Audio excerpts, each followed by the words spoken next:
The Ice Dragon is a Norwegian story. The story teaches the importance of bonding and cooperation with different beings, and the theme is courage and friendship.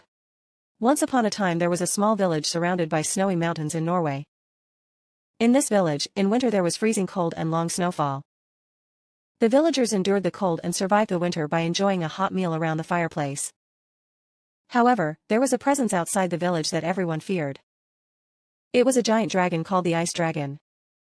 The Ice Dragon had the power to manipulate snow and ice and lived quietly in the mountains. The villagers feared that when the dragon appeared, it would cause heavy snow or cause ice storms. One year, at the same time as winter began, rumors spread that the shadow of an ice dragon was approaching the village. The villagers were frightened and locked themselves in their homes, and no one dared to go outside. Irina, a girl living in the village, had a strange feeling about such fears. Alina loved snow and looked forward to playing in it and building snowmen. One day, Irina was walking alone in the snow when suddenly a huge shadow appeared in front of her. Alina was surprised, but when she stared at the shadow, she saw that standing there was a huge dragon with ice scales. "Are you an ice dragon?" Alina asked timidly. The dragon slowly looked at Irina and replied in a low voice.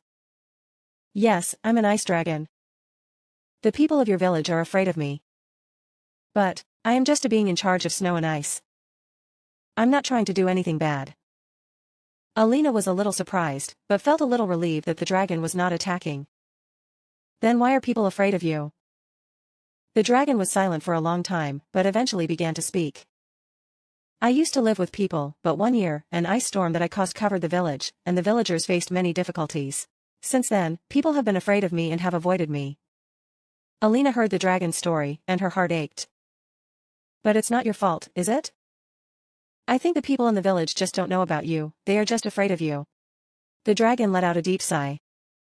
"Yes, I just exist as a part of nature. However, I have not been connected to people for a long time, and I have felt lonely." Alina made up her mind. "Then I'll go back to the village and tell everyone about you. Tell them that you are just the master of snow and ice, and that you are not trying to harm the village." Irina returned to the village and told the villagers that she had spoken to the ice dragon. At first, no one believed it, but Irina's strong will pushed the village elders to discuss. The elders, believing what Alina said, decided to meet the dragon. On that day, the villagers went to the dragon. Irina took the lead and introduced the dragon and the villagers, and we all had a discussion. The villagers, who were initially afraid, overcame their fears and thought about how to spend time with them as they were exposed to the dragon's kindness and sincerity.